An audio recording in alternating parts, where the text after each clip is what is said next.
কেরাম আজকাল শোনা যায় নানি ফেরুর বলা ওর যে আমি যেমনে শুনছি এই মসজিদের ভিতরে ইয়া নবী সালামু আলাইকা কইছে বেচারা আমার কলজা আঘাত লাগছে।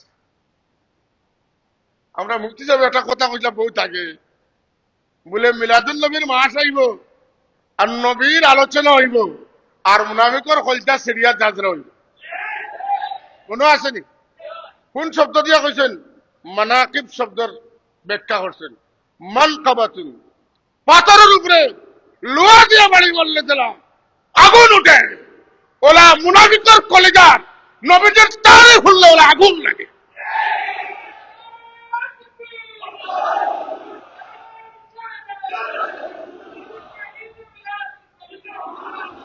হাসাও তো কয়দিন যাইতে না যাইতে বেটা কয় আমার কলিজায় আগুন আঘাত লাগছে যখন আমি শুনছি যে মসজিদের ভিতরে ইয়া নবী সালামু আলাইকা কইছে।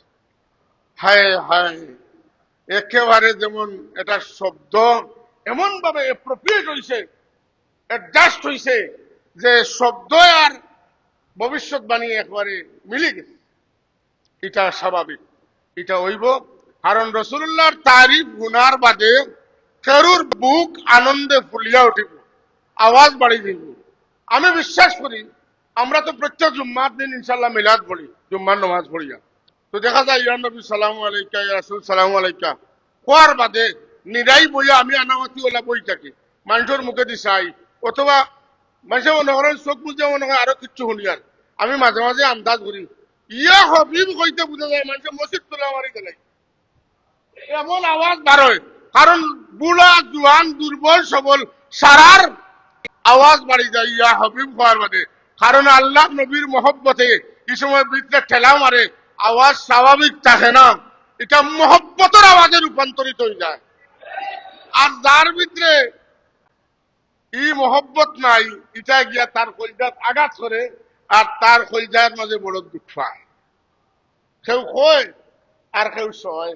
ই বেটা কই লিছে আকি, বেটা আকি কই লিছে, বেশে একটা বেসাটা কই লিছে, কিন্তু বহুত আছে হে কইতেও পারেন না, সইতেও পারেন না। তো ইনশাআল্লাহ ইয়া নবী সালামু আলাইকার আওয়াজ চলবে না? চলবে না? ইয়া নবী সালামু আলাইকার আওয়াজ ইনশাআল্লাহ চলবে। আর মুনাফিকদের কলিজায় আঘাত লাগবে। আর আমরা ইয়া নবী সালামু আলাইকা কইমু আমরার মনের কণ্ঠে দিলের আওয়াজে ইয়া নবী সালামু আলাইকার আওয়াজ ইনশাআল্লাহ চলবে, চলবে।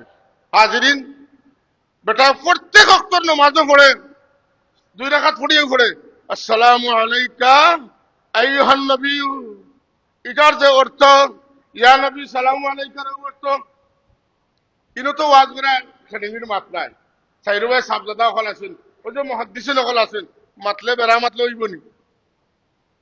ইয়া নবী সালামু আলাইকা যেটা আসসালামু আলাইকা আইয়ুহান নবী, ওটা একটা আর একটার অনুবাদ।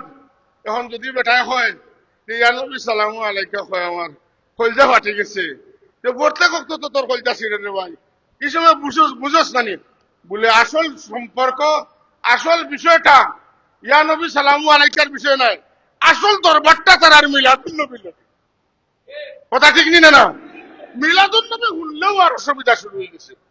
এর লাগি বুঝদার দ্বারা কৌমির ওলামায়ে কেরাম বুঝদার দ্বারা তারা এটার ব্যাপারে বাড়াবাড়ি করেন না, মাতন না। কারণ এটার সময় মাতিছেন, মাথার বাদে তুকাতুকি করছেন। আমি একটা ঘটনা কই, আমরা একবারে ছোট আসলাম সময় আমরা বুঝু নাই পুরা গোটার গাঁওয়ের মদ্দি সাহেব আর আমরা বড় মদ্দি সাহেব যারা রানার মদ্দি সাহেব হুজুর আমরা উস্তাদ বরহমা মগফুর আল্লাহ রাব্বুল আলামিন তানতানের খবর রে আরো বেশি বেশি করে মুনওয়ার করে দাও আমিন। আমি আমার বাড়ি বিয়ানীবাজারের কাজী ইব্রাহিম আলী সাহেব বহু বড় আলিম আসলা, আর তাইন মিলাদ শরীফ বেদাত কইসলা করে বহস হয়েছে। বহস হওয়ার পরে মহাদ্দিস হুজুরের শ্বশুর বাড়ি যেহেতু বিয়ানীবাজার, তো মুরব্বী হল তো তাইন দামান, তাইন কইতে বাধ্য হয়েছেন কাজী ইব্রাহিম আলী সাহেব আমি মিডিয়ার সামনে কইয়ার এখনো বহুত বৃদ্ধ মানুষ সকল আছেন, এখনো বহুত বৃদ্ধ মানুষ সকল আছেন, আর আমরা আকাবিরিন উলামায়ে কেরাম যারা জিন্দা আছেন তারা জানেন। কাজী সাহেব মহাদ্দিস হুজুরের ফিটাতে কইছে বাবা তুমি যত কিতাব পড়ছো আর যেটা বুঝছো এটা আমি অতটা পড়ছিও না বুঝছো, কথা বুঝছেন জানি। কারণ শত শত কিতাব ফন্নে মিলাদুন নবীর উপরে আইনে মিলাদ শরীফের উপরে শত শত কিতাব উল্লেখ হয়েছে সুবহানাল্লাহ।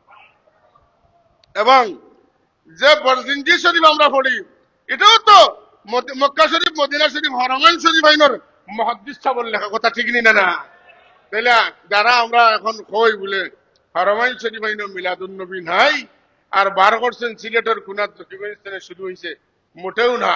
ইটা ইটা একবারে রসুলের পাকসমে রোজা রাখিয়া শুরু করিয়া আর ইটা উদ্দেশ্য এটা চলে ইনশাল্লাহ আরো সুন্দর আকৃতিতে প্রকৃতিতে আরো উন্নত মানের পরিবেশ পরিস্থিতি তৈরি করিয়া দুনিয়ার বুকুত চলবো ইনশাল্লাহ। একদল মানুষ আসেন যারা তাকবা সত্যের উপরে, আল্লাহ নবী ফরমাইছেন আমার উম্মতের মাঝে একদল সত্য থাকবা যারা কোনো অবস্থায় সত্যতা টলানি সম্ভব হবে না।